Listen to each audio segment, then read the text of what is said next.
Doobie-da-ba-ba-ba. Doobie-da-ba-ba-ba. Doobie-da-ba-ba-ba. Sperm Sisters.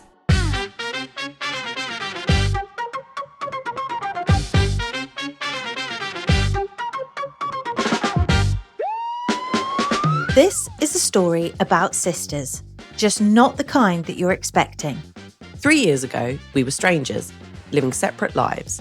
Now we know we're biological sisters, connected by the same sperm donor. And that's just the beginning. This podcast dives headfirst into the how, the why, and the uncomfortable questions no one seems to want to answer. Uncovering secrets the medical world would rather keep buried. How many donor-conceived people are there really? No one can give a straight answer. Not the clinics, not the system, no one. So, how many siblings could be walking past us every day without a clue? It's messy, it's shocking. At times, it's almost impossible to believe. And somehow, it's also really funny. Come with us as we dig deeper, ask the uncomfortable questions, and laugh our way through the chaos of discovering who we really are and just how many of us there might be. Coming up on this week's episode of Sperm Sisters.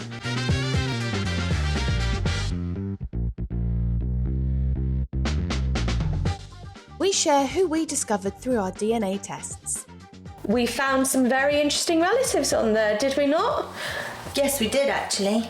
We found our biological grandmother Yeah. and biological auntie. And we have more difficulties pronouncing places in America. L-E-H-I.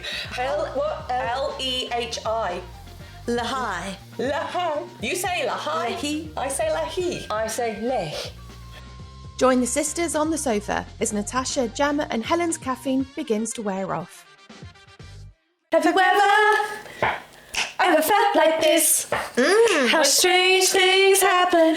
Are you going round the twist? Okay, should I start again as an alternative? I would, yeah. Right, ready? Honest. Okay. Our episode today is going to be about DNA kits. Okay. Now, let's go. We're not flogging anything or whatever. Okay, so I'm going to be mentioning a lot of brands and stuff. I think the influencers say hashtag, not an ad or whatever, but none of this is an ad. We're telling you from our own personal experience of taking these DNA tests and going from there. So, But if any of these companies would like to get in touch with us, feel free. fuel is going up. Episode 5, we're going to be talking about DNA tests because we've all done them. Yeah. We've all done them, and tell the audience, why have we done DNA tests? They probably know by now, it's kind of in the title.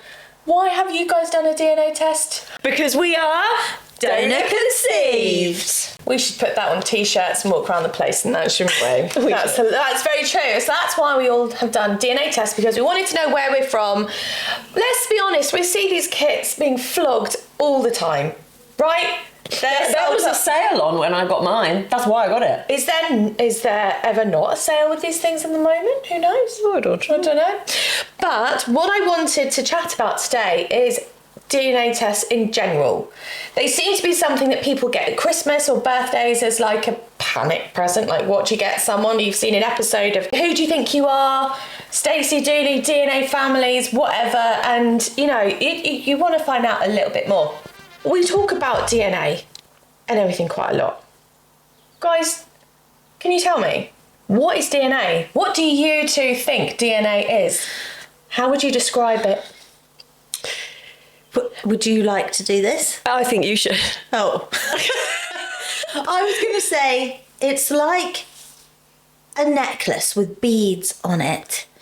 You're all coming from the same sort of necklace, but you're all made up of different beads from the same sort of jewellery group. Christ. That's No? almost Yeah. poetic. That's beautiful. That feeds in beautifully into the scientific reason backing up your analogy, which I much prefer yours than what I'm about to tell you. Oh, to be honest, which is a real shame. So DNA is the body's instruction manual. It's like the code that forms us. There are 4 tiny little letters that make up these codes, and they are A, C, G and T. It's really interesting, the fact that 99% of humans share exactly the same coding. But what the DNA tests do is they find the difference, the rest of the that 1% that makes you unique. 99% of the coding is the same. Exactly the same. Wow. So only 1%'s different. 0.1%. Almost all humans share 99.9% of the same DNA. It's the tiny differences that make you you. Who you are. Whoa. Yeah. Whoa. Whoa. Whoa. That's some science shit. Yeah. Right? Yeah, yeah. When I did my DNA test, it was a very emotional, highly charged decision to do it. It wasn't because I got it as a Christmas present, where you're like, okay, I'll just do it, whatever. So I'm guessing you guys were probably the same. You felt kind of like, oh, I really want to know. There's like an emotional backup in it. But there are so many companies that we could have gone with. Okay. Yeah, that's what's wild about this, I think. And we each met, or we found each other on 23andMe. Yeah. Other companies are also available. Open sponsorship. So 23andMe still exists? it does. Okay. It does, yes. Does it? Yes. Are you going to get into it? There are lots of different companies that we could have gone with. Helen, you've also done another one as well, haven't you? Which company did you also go with? Well, I've actually done 3 DNA tests in total. Have you? I've done 23andMe, I've done Ancestry, and I did one called the donor sibling link, which I've never even heard of that. which is via the, I think they have had a couple of errors in their testing, or it's maybe not like Allegedly. Okay, we can but breeze over it's that. one that you can actually do via the GP, and it's in affiliation with King's College that? London. Oh. Yeah. Okay. Because it was like £90 or something to do. Blimey. So I know. Interesting that one is on the NHS and that one is apparently the one that's had like errors. It's not on the NHS though, because you have to sorry. pay. So it's only King's. But like, you do it through your GP, sorry. It's referred. Yeah. You get referred to this company, I suppose. No, so it's basically King's College London holds the database for the donor sibling link, which I had to approach my GP and say, I need a blood test for you to send off here with all the paperwork. So did that, and you also give like a picture of yourself. It's really old school way of doing it. Picture of yourself seems like a little- unnecessary. But Be fine. like, looks a bit like you. Yeah, like, must be a match. So we are on that register because I'm on there. Okay, cool. So if anyone does it, because I felt like if people were nervous some people get nervous about having their DNA on a full big commercial database such as 23andMe or Ancestry, yeah. Exactly. Whereas this one is like a privatized GP run thing. Cool. Yeah. Not had any That's success interesting on there. because I didn't know that you had 3. So that's new for me. Let's think about the big players. Who did we consider going to? What names, what household DNA kit names have you heard? Honestly, Yeah. 23andMe and Ancestry UK. Okay. Those are the only 2. Okay. Those were What's that? also the only 2 that I knew off the top of Those. my head. Those were the only 2. Excuse me.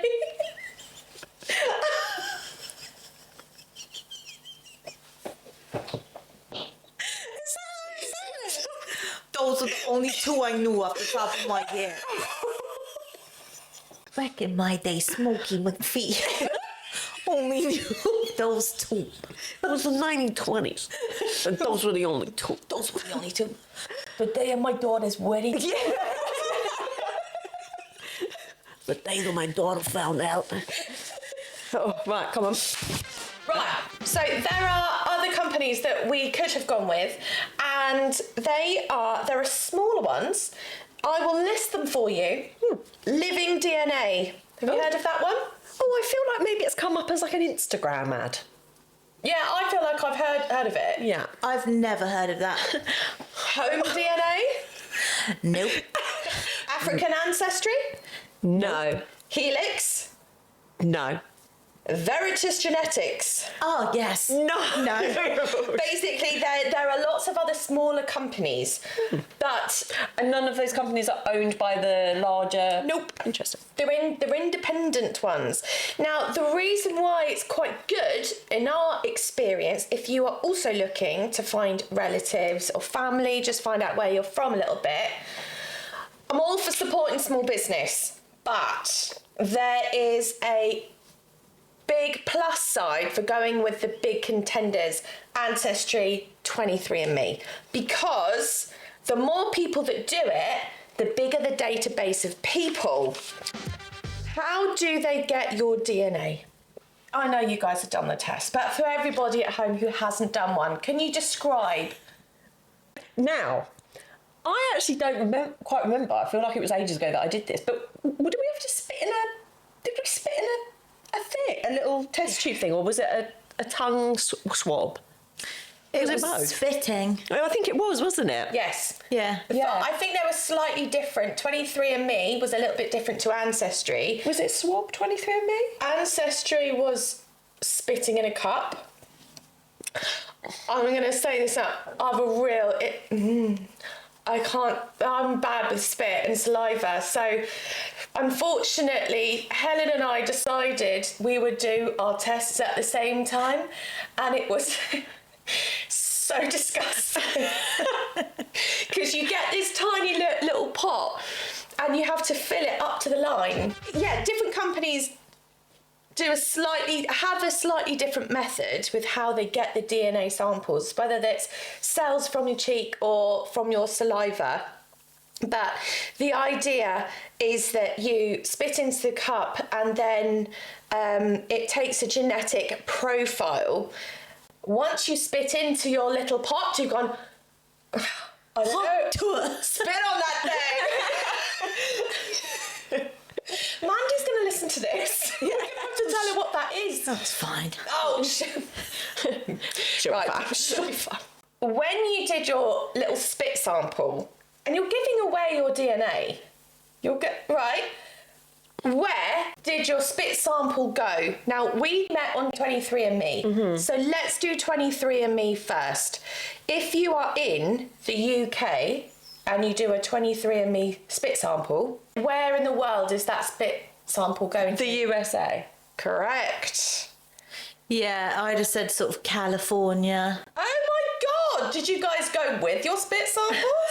No, I just know. The reason I'm saying that is because I swear YouTube always promoted 23andMe, and that's like techie America, isn't it? That's quite an interesting way of piecing it together. Yeah, I wouldn't have pieced it together like that. Oh, well. But you got it right. And yet, there it is. 23andMe send all of their samples to a test lab in California. Ancestry send them to labs mostly in Utah. Oh, so that's still going to America. It's still going to America. Interesting. The main lab is in, oh Christ, here we go again. We've got another place in America we can't pronounce.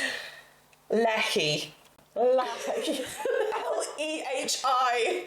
L-E-H-I. Lahai. Lehi. You say Lehi. Lehi. I say Lehi. I say leh. There we go. It goes in Utah. I know. Fun enough, that's how they got the spit sample. It's probably what you got to say. Yeah. So Shall I just do a quick fact check of how to pronounce go for it. Yeah, ask Google. Oh. Excuse me. How do you pronounce? This is probably the most American sounding town. Lehigh! It's not. I swear on my life. Lehi, as we were saying, is pronounced Lehigh.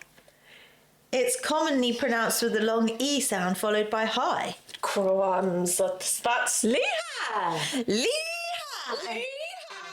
I didn't think, now I'm going to admit, when I did my spit samples to try and get my results, I didn't think where in the world it was being sent to. No, it didn't even cross my mind. Do you think we should have thought about that, or is it... Probably. Well, I think it should have crossed our minds. It's just bizarre, isn't it? Just the notion of sending a spit sample back, but it goes halfway across the world to Lehigh and California and the rest. There are other kits that mainly also send it back to the States, because that is the world's biggest hub of DNA testing, just trying to get all of the samples. It's a place to be. How many people have done a 23andMe DNA test? In the world? In the world. Ooh. Like, are we in the millions? Yeah. I'd say 12 million. I'm going to go like 7.2. 14 to 15 million people have done a 23andMe DNA test. Wow. So that's 14 to 15 million people who are on 23andMe's database, which means that if you do one of these DNA tests, you are very likely going to find relatives, even if they're like 4th, 5th, 6th cousins once, twice removed, because that is so many people. It is a lot of people, but just being a bit of a downer, if you think just of the population of the UK, what's that, like 80 plus million? It's actually not that many. Wow, let me hit you with this next fact, Helen. How many DNA kits had Ancestry DNA sold, do you think? It will be more, I reckon, than 23andMe. Correct. I agree. So are we looking at like 50 million? No, not quite that high.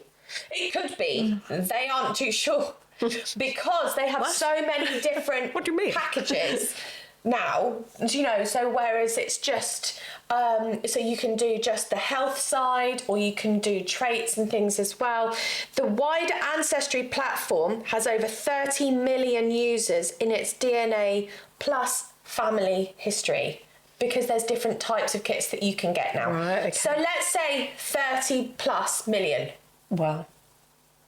around the world. So some people choose to do just 23andMe, just Ancestry, both. Like, we've done both, Hells, haven't we? You just did it 23andMe. Yeah. Why did you go for 23andMe over Ancestry? Honestly, because my brother-in-law decided to do one Right. and use 23andMe. Yeah. And that's actually what prompted me to do it as well, Right. Yeah. because I thought, oh, if that sounds like quite a cool thing to do, yeah, I'm going to do it. So when you got your results back, how long did you have to wait for your results to come back? Do you remember? 8 weeks. Yeah, I think mine was on time. I know that yours weren't. Mine were a week late, but that sums me up as a person, so that's fine. Yeah, I think mine was 8 weeks. Yeah. Like 2 months, pretty much. Yeah, yeah.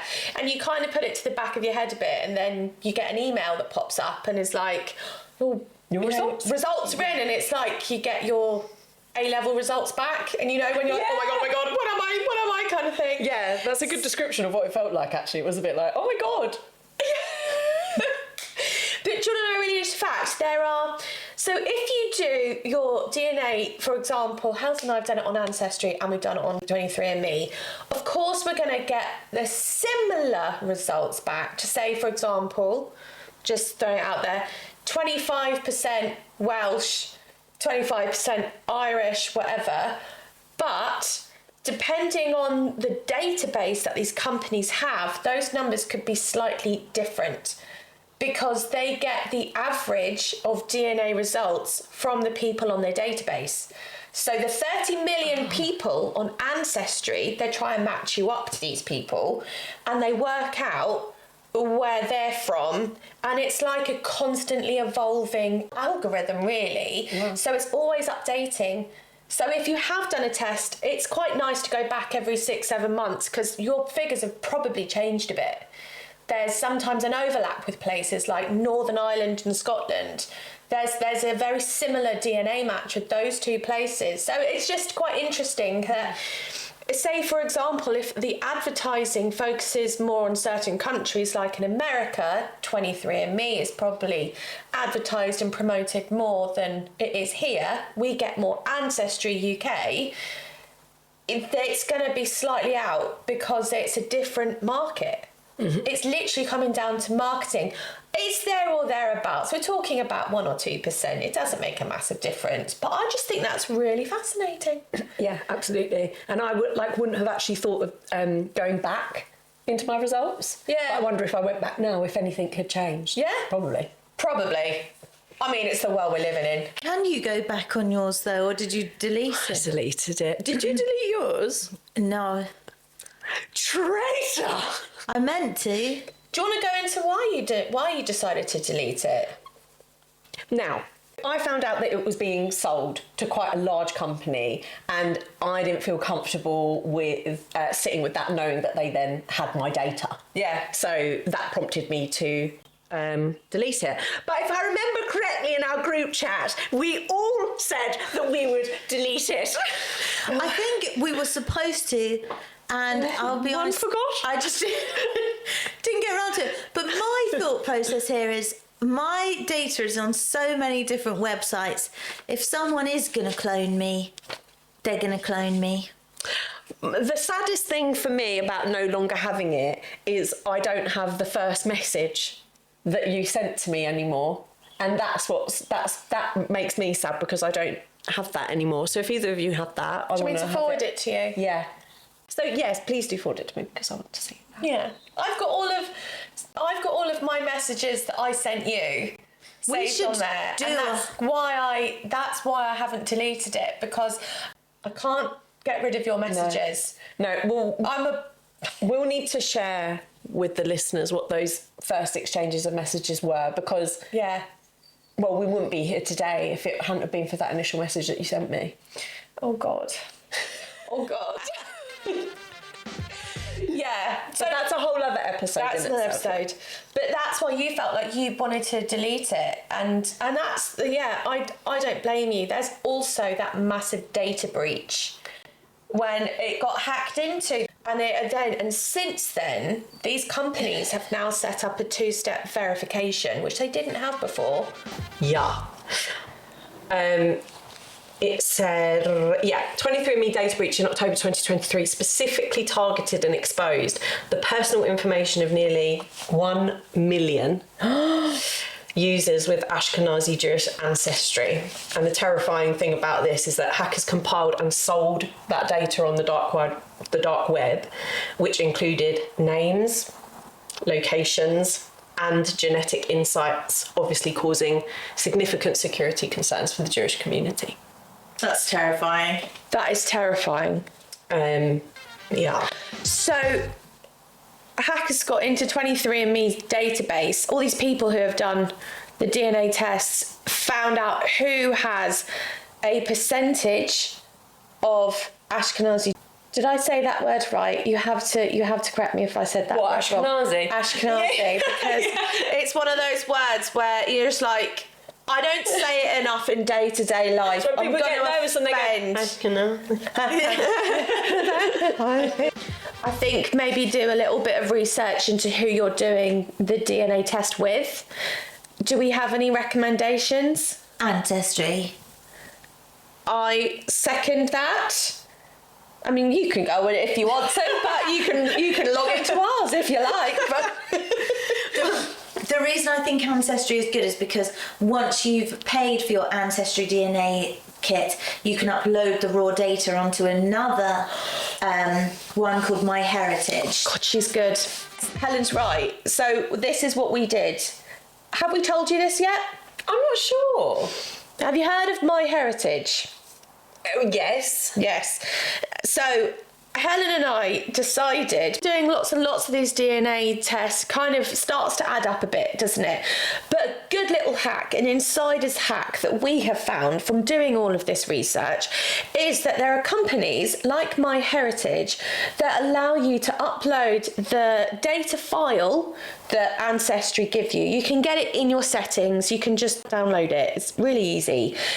You can upload your raw DNA file that you get from some of these DNA testing sites, which is what we did. We uploaded our Ancestry file to MyHeritage, which combines lots of other people's. So say, for example, if they've used Living DNA or one of these smaller companies, they can also upload their data file onto MyHeritage. So it's just like another way of creating a database and finding people, which for donor conceived people, or if you're looking for long lost family even, it's a great tool. And let's be honest, maybe now's the right time we say.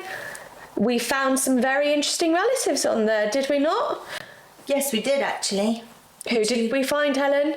We found our biological grandmother Yeah. and biological auntie and 2 cousins as well. And when we say biological, we mean from the donor side. We found the donor's mum, the donor's sister, and the donor's nieces. Yeah. Maybe to be continued. Because we decided to upload that raw DNA data file to this other company, which then broadens the search, it meant that it started to whittle down the people that kept coming up on these different lists, and it did come up with paternal grandmother.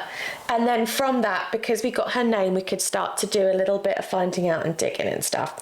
So we need to show you this. I love MyHeritage because when people use it properly, you can upload lots of photos, and it's kind of, the interface looks like a family album.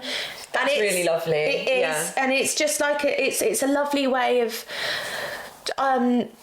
sharing snippets of your family history and life with people who want to know stuff. It feels a little bit more like who do you think you are? Yeah. Whereas like 23andMe is very it's like DNA based, like this is who you are, this is where you're from, this is what makes up you, done. Yes. Whereas like this sounds a lot more like, you know, if people are interested in finding their family trees, for instance, like that's a really popular thing at the moment. Lots of people are doing that. This sounds like a great way to do that. Yeah. Ancestry do allow you to upload photos too.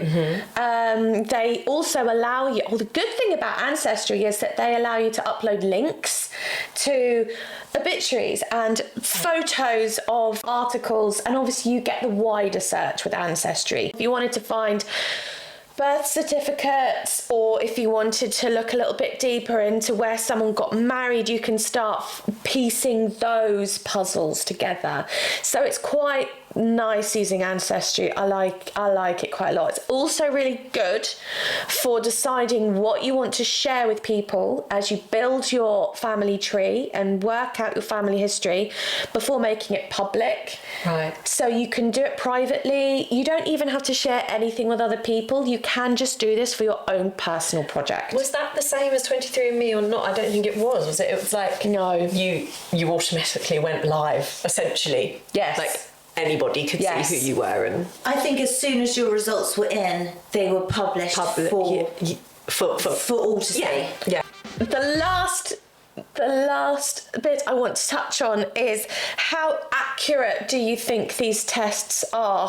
What issues do you think might come up with the accuracy of the results? Like what grey areas might there be? Well, I would hope that the accuracy for DNA matches would be 100%, but I could see how there would be scope for some small percentage error on like the specific region that your family have originated from. Right. I think there's room for very slight geographical mistakes, but there should be no room for mistakes on matches. Well, yeah. I've said it. Yeah, I totally agree. Yeah, you're right. So there's an underrepresentation of some cultures and backgrounds. So the percentage on some ethnicities isn't as accurate as others. It's slightly unfair for some people to do the DNA test when the algorithm, the more people that take it from these regions, the better the results are going to be.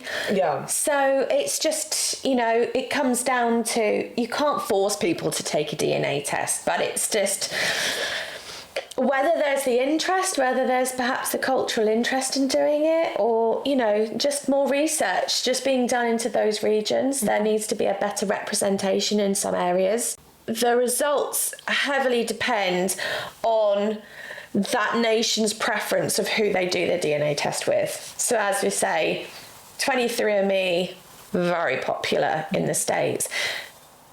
And seeing as we are sharing who we find, maybe we leave it on this note. We found each other on 23andMe, but we've also found someone else on 23andMe. Bum, bum, bum. And on that note, it's been lovely chatting to your sperm sisters. Thank you so